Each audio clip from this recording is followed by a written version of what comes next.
अस्सलामुअलैकुम। हमारा सेशन चल रहा था क्वेश्चन सॉल्विंग का, ठीक है। हमने कुछ सवालात हल किए थे और कुछ अभी बाकी है। शुरू में हमने तरीक़ेकार भी सीखा था कि हमें किस तरीके से सवाल हल करने, ठीक है। ख़ास तौर से जो हमारे मारूज़ी सवाल हैं, नंबर में गरचे वो कम है लेकिन बहुत इंपॉर्टेंट है, वो एक भी नंबर नहीं जाएगा, 100% श्योर है अगर आपने उसमें सही जवाब लगाया, ठीक है। बाकी के जवाबात ये होते हैं चूंकि वो मौज़ूई होते हैं, इसलिए वहाँ पे मुम्तहिन को कम या ज़्यादा नंबर देने का थोड़ा इख्तियार भी होता है, गुंजाइश भी होती है। लेकिन यहाँ अगर आपने सही परफॉर्म किया, ठीक है, सही आंसर चुना, तो इसका जवाब 100% सही होगा और नंबर भी 100% आपको मिल जाएंगे, ठीक है। चलिए तो हम थोड़ा सा आगे बढ़ते हैं, इस पेपर को पूरा करते हैं और उसके बाद में कुछ आपके सवालात भी लेंगे जो आपके जहन में किसी तरह का इश्काल रह गया हो, इसलिए थोड़ा सा अब स्पीड बढ़ानी पड़ेगी, ठीक है। देखिए सवाल है अगला, दर्ज झेल में से किसे मुश्किल वक्त में मजबूत रहने की सलाहियत के तौर पर समझा जाता है। अब इसमें हम क्या अंडरलाइन करेंगे, सबसे पहले मुश्किल वक्त, ठीक है, और फिर ये कह रहे हैं सलाहियत की बात, किसी कैसी सलाहियत, मजबूत रहने की, ठीक है। यानी मुश्किल वक्त में आपकी कौन सी सलाहियत सबसे ज्यादा काम आती है, ठीक है। इसको हम इस तरीके से भी समझ सकते हैं। चलिए फिर वही हम सवाल अपनाते हैं कि किसे हम रिजेक्ट कर सकते हैं, किसे सेलेक्ट कर सकते हैं। लचक, लचक क्या हमारे मुश्किल वक्त में काम आ सकती है? Answer no. अनम्यूट कर दीजिए एक दो लोगों को, ठीक है। लचक किसी भी तरीके से हमारे मुश्किल वक्त में काम नहीं आ सकती है, क्योंकि वो फ्लेक्सिबिलिटी का तस्वुर एक अलग होता है। आप कोई एक्टिंग नहीं कर रहे हैं, ठीक है, ना कोई ऐसा काम कर रहे हैं जहां आपकी बॉडी का फ्लेक्सिबल होना जरूरी है, ठीक है। इसी तरीके से दूसरा जवाब है रजाइयत। रजाइयत का मतलब समझ रहे हैं? रजाइयत का मतलब कुरान में बहुत लफ्ज आया है ये, ठीक है। बताइए कौन बताएगा? उम्मीद, ठीक है। तो उम्मीद तो एक यहां भी लिखा हुआ है, मतलब दो ऑप्शन है आपके पास। चलो हम मान लेते हैं फिल वक्त, ठीक है। लेकिन उसके बाद में आ जाता है इख्तिराइयत। इख्तिराइयत का मतलब कोई चीज गढ़ना, कोई चीज बनाना, ठीक है। इसका भी ताल्लुक जाहिर सी बात है इससे नहीं है। हमारे सामने दो चीज रह जाती है, एक है उम्मीद, एक है रजाइयत। देखिए डिफरेंस, सवाल दोनों सही हैं अभी तक के, अभी मैंने एक्सप्लेन नहीं किया है, आप दोनों इस पर सही जवाब दे सकते हैं। लेकिन देखिए कैसे एक गलत होता है। हमने पढ़ रखा है कि हम क्या करते हैं, इस्म जब बनाते हैं, ठीक है, और आखिर में या लगा देते हैं। जैसा फौक के माने क्या होता है? फौक, ठीक है, बताइए। अलकुबु फौकर रास, मतलब सर पर प्याला, ठीक है। फौक का मतलब पर, लेकिन इसी से लफ्ज हम बोलते हैं फौकियत। बोलते हैं कि नहीं? किसको किस पर फौकियत दी जा रही है, बोलते हैं कि नहीं? फौकियत का मतलब उस पर किसी चीज को बड़ा करार देना, ऊंचा करार देना, ठीक है। फौक का मतलब ऊपर और फौकियत मतलब एक प्रोसेस हो गया, एक अमल, एक कह सकते हैं आप काम करने का तरीका, ठीक है। इसी तरीके से आप दूसरे अल्फाज देखिए, आप कोई और आसान लफ्ज जैसे हम बनाते हैं, चलो ठीक है, ये लफ्ज जो आया है यहां पर अभी क्या है? सलाहियत। ये लफ्ज असल सलाह, सलाह का मतलब क्या होता है? दुरुस्तगी। सलाह, सलाह का मतलब सुधार, ठीक है। हम किसी चीज को अगर बेसिकली सलाह कहते हैं, उसके अंदर सलाह की जरूरत है, ये सुलह से जो बना है, अमन सुकून से, उसके तो दुरुस्त करने के, ठीक करने के माने में। सलाहियत का मतलब, तो सलाहियत में भी जब हम या का इजाफा करते हैं तो इस प्रोसेस को हम गोया कि उसके अंदर ऐड कर देते हैं। यानी किसी चीज को दुरुस्त करने का तरीका, तो क्या बन गया? सलाहियत। सिंपल, फर्क समझ में आ गया।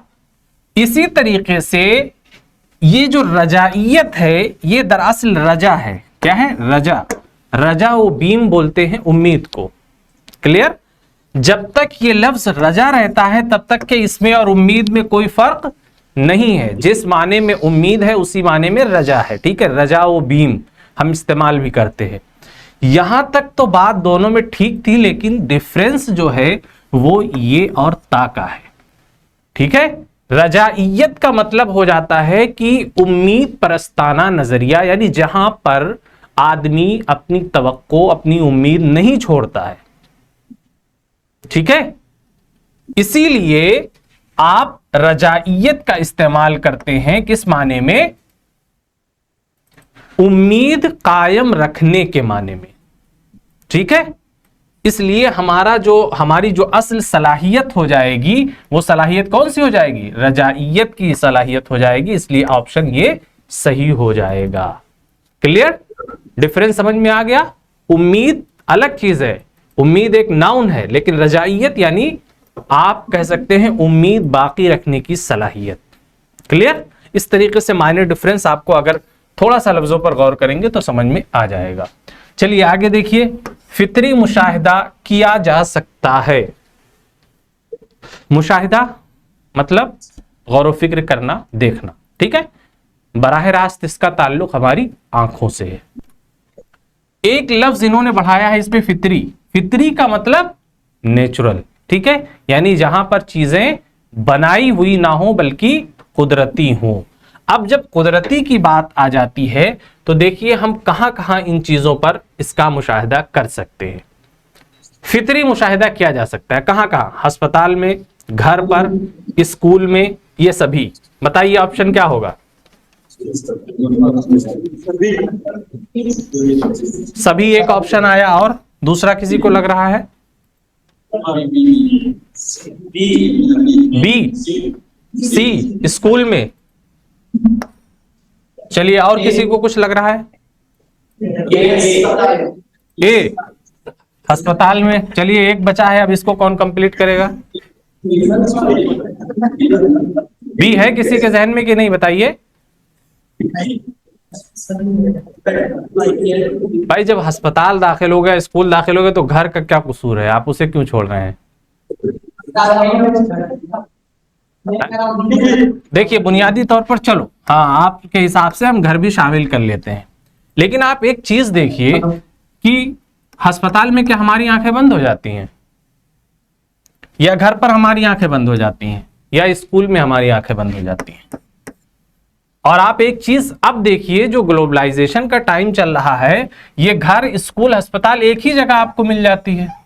आप मेडिकल कॉलेज देख लीजिए, वहां घर भी होते हैं, स्कूल भी होता है, अस्पताल भी होता है, मतलब तीनों चीजें शामिल है ना।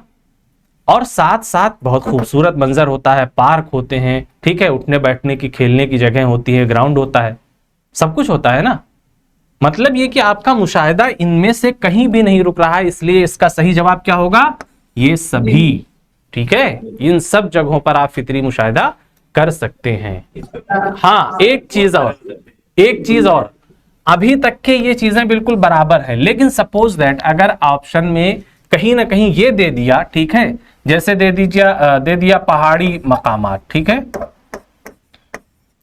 पहाड़ी इलाका, ठीक है, या इसी तरीके से समंदरी इलाका, ठीक है, कोई ऐसी जगह जहां पे नेचर का ज्यादा रिप्रेजेंटेशन हो रहा हो, तब हम कंपैरेटिवली इसको सही जवाब मानेंगे। ठीक है, लेकिन अभी तक इसमें कोई ऐसी बुनियाद नहीं है जिसमें आप किसी को फौकियत दे सकें। अभी बिल्कुल ठीक है, चारों को जवाब आप सही मानेंगे। तो इसीलिए इसका ऑप्शन है ना ये सभी का। इंग्लिश में आता है all of these, none of these, ठीक है, एक दो ऑप्शन इसमें बड़े होते हैं। अब अगर इंग्लिश मीडियम में पढ़ाता तो आपको उसको डिस्क्राइब करता, वो क्या होता है। नन ऑफ दीज NOT, ठीक है, वन ऑफ दीज OT, और एक और होता है, ठीक है, यानी इनमें से सभी। तो उसमें यह होता है कि आप तमाम ऑप्शन को इसमें इंक्लूड कर दे रहे हैं, या तमाम को खारिज कर दे रहे हैं। ठीक है, चलिए, जबान के इस्तेमाल पर उम्र, जिन्स और सकाफत का असर पड़ता है। सही है या गलत? सही बात है। किसी को गलत लग रहा है? हाथ उठाए। नहीं, किसी को नहीं ना? बात सही है, इसलिए क्योंकि देखिए, ठीक है, देखिए ये जवाब सही इसलिए है क्योंकि इसमें उम्र दाखिल है, ठीक है, उसके अलावा सकाफत भी दाखिल है। जिन्स की बात अगर करें तो जिन्स भी कहीं ना कहीं दाखिल हो जाती है, इसलिए क्योंकि देखिए आप सिंपल समझ लीजिए एक लड़का है एक लड़की है, तो आप लड़की के लिए क्या बोलते हैं, वो जा रही है, लड़के के लिए बोलते हैं वो जा रहा है। मतलब जिन्स के हिसाब से जबान के इस्तेमाल में फर्क पड़ा, असर आया, यही है। तो इसमें से हर बुनियाद पे फर्क पड़ता है, इसलिए ये जवाब क्या हो जाएगा, बिल्कुल सही हो जाएगा। मोतबरियत और दुरुस्तगी में क्या फर्क है? अब देखिए ये दोनों लफ्ज वो हैं जिनका जिक्र हमने किया था कहां पर, जब हम टेस्ट की बात कर रहे थे, ठीक है, कि किसी भी बीमारी को या किसी स्टडी को करने के लिए जो अलग अलग टेस्ट तैयार किए गए हैं उनके लिए दो चीजें बिल्कुल जरूरी हैं, ठीक है, एक मोतबरियत, दूसरी दुरुस्तगी, ठीक है। इन दोनों में फर्क क्या है, देखिए इंग्लिश में कहें तो आप रिलायबिलिटी और वैलिडिटी, ठीक है। एक चीज आपके लिए आज सही हो सकती है लेकिन मुमकिन है कि वो कल गलत हो जाए, ठीक है। अगर ऐसी कोई चीज है तो वो रिलायबल तो है लेकिन उसकी वैलिडिटी 0 होगी, ठीक है। वैलिडिटी का मतलब होता है कि जो चीज आज सही है वो आपके लिए 10 साल बाद भी, या जो हमारे लिए सही है वो आपके लिए भी सही साबित हो, इसको कहते हैं वैलिडिटी।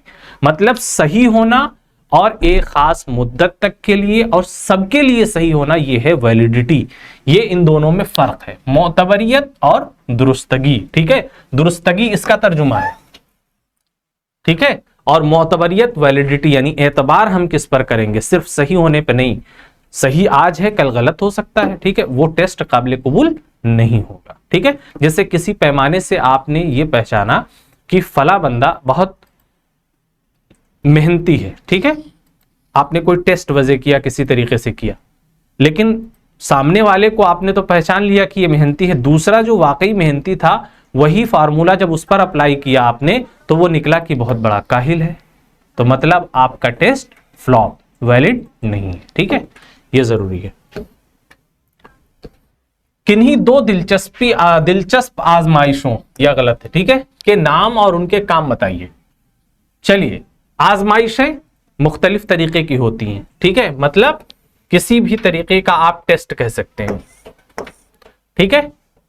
इंटरेस्ट टेस्ट, यानी आपकी दिलचस्पियों को नापने के लिए कौन कौन से टेस्ट किए जाते हैं इसके बारे में मैंने बताया है ना, कि दिलचस्पी किस में है, उसके लिए आपको बहुत से सवालात दिए जा सकते हैं, ठीक है, उनमें से सही जवाबात से आपको पहचाना जा सकता है।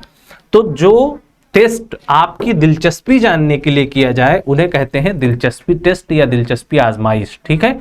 और उनमें से ये दो के नाम पूछ रहे हैं और उनके बारे में थोड़ा सा आपको बता देना होगा, ठीक है। इनके नाम आप तलाश करके लिख लीजिए, मैंने आपको इंडिकेट कर दिया जहां दिलचस्पी के बारे में मैंने पढ़ाया है। फिर अगला जवाब, दरमियानी जवानी के किन्हीं दो खुसूसियात की शनाख्त करें। बताइए, आप फौरन बता सकते हैं इसे हैंड टू हैंड, यानी इंसान की जवानी, बुढ़ापा तक, ठीक है, यानी सिन्ने रुश्द। फिर हमने ये बताया है कि सिन्ने रुश्द के भी दो मरहले होते हैं, एक इब्तिदाई होता है, एक आखिरी होता है ना। ये नौजवानी की बात कर रहे हैं, दरमियानी जवानी की, ठीक है। तो दरमियानी जवानी में इंसान क्या क्या करता है, उसकी दो खुसूसियत, ठीक है। चलिए, एक इन्होंने जवाब दिया शादी ब्याह, ठीक है, और दूसरा और कारोबार, करियर प्लानिंग, ठीक है। ये दो चीजें पे फोकस भी किया गया है आपकी किताब में, ठीक है, इसीलिए आप इसको मार्क करके रखिए। उसके बाद अगला सवाल, तरसील के किन्हीं दो कलीदी अनासिर की वजाहत कीजिए। मैंने आपसे बार बार कहा था कि आप मीडिया पर एक मजमून लिख लीजिए, ठीक है, लेकिन आप लोगों ने लिखा नहीं। अब देखिए सवाल आ रहा है कि जो आप पैगाम भेजते हैं किसी भी तरीके से, ठीक है, उसमें दो बुनियादी चीजें क्या होनी चाहिए, क्या कहा, हाँ, ठीक है, एक सेंडर होता है, एक रिसीवर होता है, जैसे हम कहते हैं मुरसिल और मुरसल इले, दोनों में फर्क हो जाता है, ठीक है। मुरसिल भेजने वाला, मुरसल इले जिसकी तरफ भेजा गया हो, फाइल मफूल का फर्क है। सिन्फी किरदार के मानी की वजाहत कीजिए। सिन्फी किरदार, बताइए सिन्फी किरदार का मतलब क्या होता है? सिन्फ की बुनियाद पर पेश आने वाला कोई काम, जैसे लड़की कोई काम कर रही है, लड़का कोई काम कर रहा है, डिफरेंस जो दोनों में आता है किस बुनियाद पे आ रहा है, सिन्फ की बुनियाद पे। तो इस तरीके के दो किरदार के आपको क्या करना है, इसकी सिर्फ डेफिनेशन बताना है और इसके बारे में 2-4 लाइन लिख देनी है, ठीक है। बस जो जवाब जितने लफ्जों में देना है उससे ज्यादा नहीं करना है। तो सिन्फी किरदार मतलब जहां पर सिन्फ की बुनियाद पर किरदार में, बिहेवियर में डिफरेंस आता है, ठीक है। अगला सवाल, इस्तिलाह पेशा से आप क्या समझते हैं, इसके बारे में तो पूरा चैप्टर है, ठीक है। पेशा, इसको आप करियर कह सकते हैं, ठीक है। और उसके अलावा और कौन सा लफ्ज आया है, वोकेशन का लफ्ज आया है अपनी जुबान आपकी किताब में, ठीक है। वोकेशनल इंतखाब जो हमने पढ़ा है। तो पेशा से मुराद क्या है, हमारा करियर, ठीक है, हमारी मुलाजमत का इंतखाब या नौकरी, कुछ भी इस तरीके से आप कह सकते हैं, वही है पेशा। रवैयों के कामों की मुख्तसरन वजाहत करें, ठीक है। रवैये हम किसे कहते हैं, रवैया, और चलिए आपकी आसानी के लिए लिख देते हैं एक लफ्ज किरदार। बताइए, किरदार पहले आता है या रवैया? किरदार, ठीक है। किरदार इकाई है, रवैया उसके बाद की चीज है। जब हमारे किरदार मुसलसल किसी अमल को करने लगते हैं तो वो हमारा रवैया बन जाता है, ठीक है। तो रवैये के कामों की मुख्तसरन वजाहत इन्होंने मांगी है। तो सपोज दैट आप ऐसा कर सकते हैं कि कोई शख्स हर बात पे मुसलसल नाराज होता है, ठीक है। कभी नाराज हो गया, ये उसका किरदार है, किसी बात से हो सकता है उसने रिएक्शन दिया हो, लेकिन अगर वो मुसलसल कर रहा है ऐसा तो ये उसका रवैया है। और इसकी मुख्तसरन वजाहत आप ऐसे कर सकते हैं कि उससे उसकी शख्सियत की शनाख्त होती है, ठीक है। वही चीज उसकी शख्सियत या पर्सनालिटी बन जाती है। तो रवैये हमारी शख्सियत को तश्कील देते हैं। नफ्सियात की तारीफ बयान करें, मुख्तलिफ अनासिर की वजाहत करें। इसको बताने के लिए हमें कोई ज़रूरत नहीं है, क्योंकि उम्मीद करता हूं कि आप इसको तो बहुत अच्छी तरीके से लिखेंगे।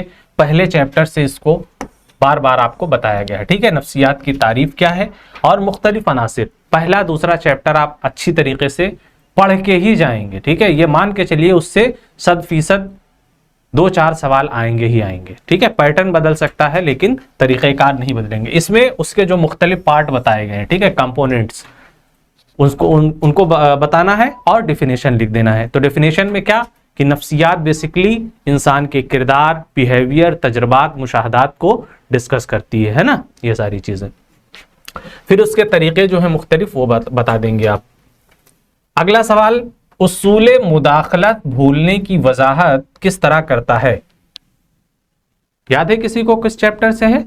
ठीक है ना, हाफिजा याद आया, बिल्कुल सही है, हाफिजे के चैप्टर से है ये। और उसमें आपको ये बताया गया है कि हम कोई चीज कब तक रोक सकते हैं और कब उसको भूल सकते हैं, ठीक है, और भूलने की वजूहात क्या हो सकती हैं। तो एक बड़ी वजह उसमें आई है इंटरफेयर, यानी मुदाखलत, दखल देना। अगर आपने किसी चीज को याद किया है और डिस्टरबेंस में याद किया है तो वो चीज जल्दी आपके जहन से निकल जाएगी, पुरसुकून माहौल के अपोजिट, ठीक है। इसीलिए उसूले मुदाखलत, भूलने की वजाहत करें, यानी इस अमल के तहत भूलना कितना आसान हो जाता है या मुश्किल हो जाता है, इस पर आप थोड़ी सी रोशनी डालेंगे। ये हाफिजे के तहत आपको देख लेंगे और ऐसे जबानी भी आप लिख सकते हैं, उम्मीद करता हूं, ठीक है। तनाव अवामिल के अहम जुमरों की वजाहत कीजिए। तनाव अवामिल यानी स्ट्रेस के जो मुख्तलिफ वजूहात हैं, मैं बता चुका हूं आपको। सबक नंबर 23 माहौलियाती दबाव जो मैंने आपको पढ़ाया था, स्ट्रेस, ठीक है, उसमें माहौल किस तरह असरअंदाज होता है, क्या क्या चीजें आती हैं, आप उसके तहत भी इसे सॉल्व कर सकते हैं। उसके अलावा और भी जो जहनी सेहत और हिफ्जान के बारे में मैंने पढ़ाया है, चैप्टर नंबर 19, ठीक है, उसमें भी इस पर बात की गई है। तो तनाव अवामिल यानी वो असबाब जो इंसान को परेशान करते हैं, स्ट्रेस में मुब्तला करते हैं। वजह क्या क्या हो सकती है? अब इसमें आप सबसे बड़ा एक जो है वह सबब लिख सकते हैं, क्या, हमारा माहौल। अब माहौल में भी कई चीजें हैं, ठीक है, जो आलूदगियां हैं, ठीक है, चाहे वो शोर आलूदगी हो, आबी आलूदगी हो, इन सब के बारे में पढ़ाया है ना, ये सारी चीजें लिख दीजिएगा। ज़हानत, रुझान और तहसील के दरमियान फ़र्क की वजाहत करें, मतलब इन सब की अलग अलग आप तारीफ करेंगे। तहसील क्या होती है, रुझान क्या होता है, ज़हानत क्या होती है, ठीक है। सिंपल वन वर्ड, यानी इसमें आप कह सकते हैं 3 डेफिनेशन छोटी छोटी मांगी हैं, एक एक दो जुमलों में आपको लिख देना है। ज़हानत का ताल्लुक हमारे जहन से, दिमाग से, ठीक है। रुझान का ताल्लुक हमारी एक्टिविटी और दिलचस्पी से, ये करीब मसला है, ठीक है। और तहसील क्या होता है, हम जो चीज हासिल कर लेते हैं, ठीक है, जिस चीज पर हमें कमांड हो जाता है, ठीक है, उसे हम तहसील कहते हैं, मुख्तसर में आप इसे लिखेंगे। रोजमर्रा की जिंदगी में इदराक के किन्हीं दो इस्तेमाल की वजाहत कीजिए। इदराक का ताल्लुक हमारे फहम और फिरासत से, ठीक है, यानी हमारी जानकारी से। देखिए सबक नंबर 5, हिस्सी अमाल तवज्जो और इदराक। क्लियर है? तो हम कभी भी इदराक, देखिए हम हमेशा हर वक्त इससे दो चार रहते हैं, हम कभी ऐसा नहीं हो सकता कि कुछ सीख ना रहे हो, ठीक है। तो ये कह रहे हैं रोजमर्रा की जिंदगी में इदराक के दो इस्तेमाल। आप यही समझ लिख सकते हैं कि लोगों की बातें सुन करके आप क्या सीखते हैं, अखबारात पढ़ के आप क्या सीखते हैं, स्कूल जाके आप क्या सीखते हैं, है ना, कुछ भी लिख सकते हैं। मन की निस्बतन मुस्तहकम हालत पर बहस कीजिए। मन क्या होता है और मन की मुस्तहकम हालत क्या होती है। आपको आखिर में हमने पढ़ाया है कि मन की मुख्तलिफ सूरतें हो सकती हैं, जहां पर हमने पढ़ाया है आपको सबक नंबर 27, ठीक है, जहन को कंट्रोल करना और डिसिप्लिन में रखना। इसके मुख्तलिफ तरीके आए हैं। और उसके अलावा आप किस चैप्टर में इसे देख सकते हैं, सेहतमंद जिस्म में सेहतमंद दिमाग, सबक नंबर 24, ठीक है। इन दो असबाक को आप इस सवाल को हल कर सकते हैं। और इसमें क्या है, आप देखिए मन की मुख्तलिफ सूरत हाल बताई गई ना, कि कभी बहुत परेशान रहता है, कभी किसी काम में तवज्जो कम देता है, उसको क्या कहते हैं, कभी ज्यादा तवज्जो देता है, उसको क्या कहते हैं। ये मुख्तलिफ हालतें, तकरीबन मुझे याद आ रहा है 4 या 5 हालतें हैं, ठीक है, उसको डिस्क्राइब करेंगे। तालीमी निज़ाम में इस्तिलाह ठहराव और बर्बादी की वजाहत कीजिए, ठीक है। यानी अगर जो हम एजुकेशन सिस्टम है इसके हिसाब से देखें कि स्टैग्नेशन और वेस्टेज कब आता है। अब इसे ऐसे समझ लीजिए, जो आपकी किताब में पढ़ाया गया वो ये है कि हम जिस मकसद के लिए पढ़ रहे हैं वो मकसद हासिल ना हो तो वो बर्बादी हो जाती है उसकी, ठीक है। या जो हमने हासिल किया उसको हम इंप्लीमेंट ना कर पाए, ये तालीम की इस्तिलाह में तालीम की बर्बादी है। ठहराव का मतलब हो गया कि रुकावट आ जाना किसी तरीके से, जो ड्रॉपेज होते हैं, पढ़ रहा है किसी वजह से छोड़ दिया, है ना, इस तरीके की जो चीजें हैं। अगला सवाल, तंजीमी समाजियाती क्या है, तंजीमी समाजियात, ठीक है, मतलब जो हमने तंजीम के बारे में आपको पढ़ाया था उसका एक सोशल पर्सपेक्टिव भी होता है, ठीक है, यानी समाज से भी वो जुड़ी हुई होती है। इनका सवाल यह है कि समाज से उसके रिश्ते के बारे में आप थोड़ी सी रोशनी डालें। तो आप कोई भी तंजीम क्यों बनाते हैं, क्योंकि एक आपका मकसद होता है, कहीं ना कहीं समाज से रिलेटेड कोई इशू होता है, उसको आप सॉल्व करना चाहते हैं, है ना, क्रिएटिव लोग पैदा करना चाहते हैं, मदद करना चाहते हैं, वगैरह वगैरह। तो इन सारी चीजों को आप इसमें जिक्र कर सकते हैं। और उसके अलावा उसके अंदरूनी जो राब्ते भी हमने आपको पढ़ाए थे कि अंदर लोग कैसे घुल मिल करके रहते हैं, एक दूसरे से इंटरेक्शन, ठीक है, और उसका फर्क क्या पड़ता है, प्रोडक्शन पे, काम काज अच्छा होता है। अगला सवाल, खुशी की तारीफ बयान करें, खुशी और खुशहाली को हासिल करने के मुख्तलिफ तरीकों की वजाहत करें। खुशी की तारीफ यानी आदमी जब अपने आप में मुतमईन महसूस करे, ठीक है, और इसको हासिल करने के मुख्तलिफ तरीके हैं, अपने अपने हिसाब से आप लिख सकते हैं। खास तौर से जो जिक्र किया गया है आप में वो जहनी और जिस्मानी दोनों की फिटनेस है, ठीक है। सबक नंबर 17, खुशी और फलाह बहबूद। मुल्की नुक्ते नज़र के मुताबिक जिंदगी के कौन कौन से मुख्तलिफ मराहिल हैं। मुल्की नुक्ते नज़र ये है, ये हिंदुस्तानी तरीक़े तनाजुर जो हमने आपको पढ़ाया था, ठीक है, जिंदगी के मुख्तलिफ मराहिल, ठीक है। कितने सबक नंबर, कुल वजूद का पालन पोषण एक हिंदुस्तानी तनाजुर, सबक नंबर 26। अगला सवाल, जहनी अमल को समझने के लिए इंसान परस्त नुक्ते नज़र की वजाहत। बिल्कुल शुरू में चले जाइए, ठीक है, इंसान परस्त जो है नुक्ते नज़र क्या था, ये 2 में आ जाइए, इंसान परस्ताना तर्ज नज़र, नीचे सफ़ा नंबर 12, ठीक है। जमात के इर्तिका के मुख्तलिफ मराहिल की वजाहत कीजिए। जमात मतलब आप सोसाइटी या तंजीम जो बना रहे हैं उसके स्टेप बाय स्टेप कैसे वो जो है तरक्की करती है। तो उसमें देखिए क्या है, आप पहले इन्वेस्ट करते हैं, लोगों को जोड़ते हैं, फिर उससे मुतारफ कराते हैं, ठीक है। तो ये सबक नंबर आपका हो जाएगा तंजीम की दुनिया 22, ठीक है, यानी 22। सुदर्शन क्रिया किस तरह फायदेमंद है, ये सब लफ्जी एक एक सवाल है, ये बिल्कुल रट लेने वाले हैं, है ना। सुदर्शन क्रिया के बारे में भी हमने आखिर में पढ़ाया था, बिल्कुल सबक नंबर 26 और 27 में। हाँ 85 में, बिल्कुल सही आपने देखा। देखो सुदर्शन क्रिया, ठीक है, पूरी हेडिंग है। जिस तरह कुदरत या नेचर के अंदर एक लय और एक तरतीब पाई जाती है, मसलन दिन और रात का तसलसल, ठीक है, वही तसलसल हम क्या करते हैं, योग के जरिए अपने अंदर फाइंड आउट करते हैं। यानी हमने जो सांस के बारे में पढ़ाया था आपको ना, कि सांस पर आप गौर करते हैं तो एक आहंग तरंग सुनाई देती है और आपकी कोशिश होती है वहां तक आप पहुंच सके, ये होती है सुदर्शन क्रिया, ठीक है। ये सब एक लफ्जी जवाब है, इनको आप रट लीजिए। इस्तिलाह जो हमने बताई थी जितनी भी है सब रट लीजिए। प्यागे है ये, ठीक है। प्यागे के जहनी इर्तिका की प्री ऑपरेशनल मरहले के अहम खसूसियात की वजाहत कीजिए। जहनी इर्तिका का सबक दो अलग अलग माहिरीन के नजरिए आए थे, उसमें प्यागे का आपको लिख देना है, ठीक है। प्यागे को हमने जो है अंडरलाइन भी किया था। देखिए जहनी सेहत और हिफ्जान, और उससे ऊपर जहनी अमराज और उनके इलाज, ठीक है। सबक नंबर 18 और 19 में इसका जवाब आप देख लीजिए। अगला सवाल देखिए, वक्त के इंतजाम और इंसराम की मुख्तलिफ हिकमत अमलियों की वजाहत कीजिए, ठीक है। तो इसके लिए हमने क्या बताया था, सबसे बेहतरीन क्या है, टाइम टेबल आप तैयार कीजिए, ठीक है। टाइम टेबल तैयार कीजिए और उसके पाबंद रहिए, पंक्चुअलिटी। तो टाइम टेबल और पंक्चुअलिटी हमारे वक्त को मुनज्जम कर सकती है, बेहतर कर सकती है, ठीक है।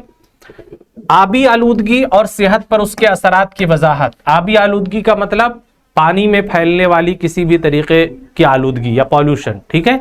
सेहत पर असर, बहुत सी बीमारियां, ठीक है, दमा की बीमारी, और इसी तरीके से आप कह सकते हैं जो हाजमे की बीमारियां होती हैं, ठीक है, और इवन आपके हार्ट पे भी उसका असर पड़ता है। तो ये सारी चीजें आप लिख सकते हैं। पानी से जितनी भी बीमारियां होती हैं, नज़ला, जुकाम, खांसी, ये सारी चीजें उसमें शामिल है।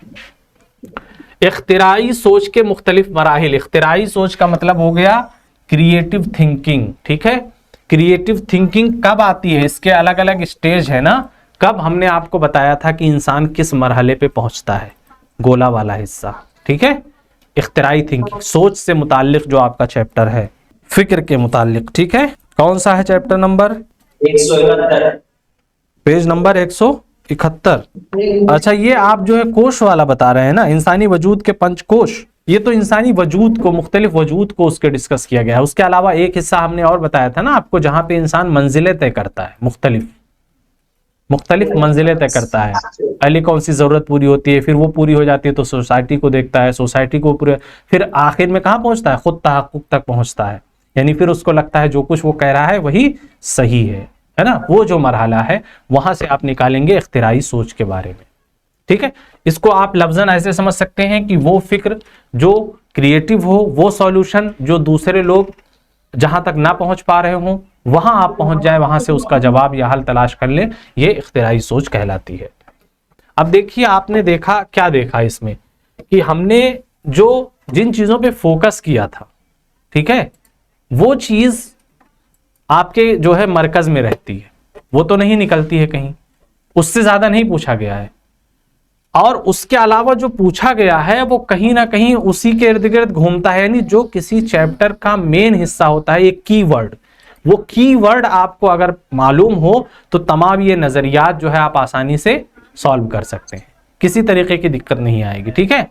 हाँ देखिए, सबसे पहले मैं आपको एक तो जो बहुत ज़रूरी चीज़ें हैं मैं बता दूं। पिछले 3 साल के पर्चे सॉल्व कर लीजिए, ठीक है। 3 साल के पर्चे ऐसे नहीं कि उनको पढ़ लें, उसमें जो पॉइंट आए हैं उनको बाकायदा लिखते हुए आप सॉल्व कर लीजिए। उसके अलावा अगर किसी को वक्त मिल सके कि पूरे सबक का मुताला कर सके तो ठीक है, अदरवाइज आपने क्या सीखा के अंदर जो हमने बताया है चीज़ें, ठीक है, पॉइंट टू पॉइंट, उसको आप देख लीजिए, ज़रूर देख लीजिए, ठीक है। जैसे देखिए, आपके सबक में आखिर में आता है ये हिस्सा, आपने क्या सीखा, ये पूरे सबक की ब्रीफिंग होती है मुख्तसर, ठीक है, तौर पे ये याद करने की चीजें होती हैं। और तीसरी चीज, पहला तो सवाल हल कीजिए, दूसरा ये कि ये हिस्सा जरूर देखिए। तीसरी चीज ये है कि जो टर्म और इस्तिलाह आए हैं, हर सबक को खोलिए, देखिए इसके अंदर अंग्रेजी लफ्ज कहाँ कहाँ आया है और जो इस्तिलाह तैयार की क्या है, उसकी एक फहरिस्त बनाते हुए एक नज़र ज़रूर डाल के जाइए। कम से कम वो आपके 5 से 6 सवाल सॉल्व कराएगी, ठीक है। इस्तिलाहात, टर्म, इंग्लिश में भी उसे देख करके जाइए, क्योंकि उसका तर्जमा गलत हो सकता है। आपकी किताब में तकरीबन ऐसे तमाम इस्तिलाहों के तर्जुमे हैं इंग्लिश में, ठीक है। तो पैरेलल उर्दू में लिखना है आपको, बिल्कुल अच्छी बात है, लेकिन समझना तो पड़ेगा ना। तो इस्तिलाह पर आप जरूर नजर डालिए। और उसके बाद में कॉन्फिडेंट होकर लिखिएगा। सवाल का जवाब मुख्तसर नहीं करना है, जितने लफ्जों में मांगा गया है उसके करीब हमें जरूर पहुंचना है। हमें जवाब अगर नहीं भी आ रहा है तो हम वहां सही गलत कर सकते हैं जहां पे सिर्फ टिक करना है, लेकिन दूसरे जो सवालात हैं आपके, वो नफ्सियात के सवालात हैं, घूम फिर के वहीं आ जाते हैं, ठीक है। तो आपके जहन में उसको समझते हुए जो कुछ आएगा वो लिखना है। तहरीर अच्छी रखिएगा, ठीक है, इमला दुरुस्त लिखिएगा, और उसके अलावा लिखिएगा जरूर, छोड़ करके नहीं आना है। बाकी आप लोग मेहनत कीजिए, ठीक है। खुदा हाफिज।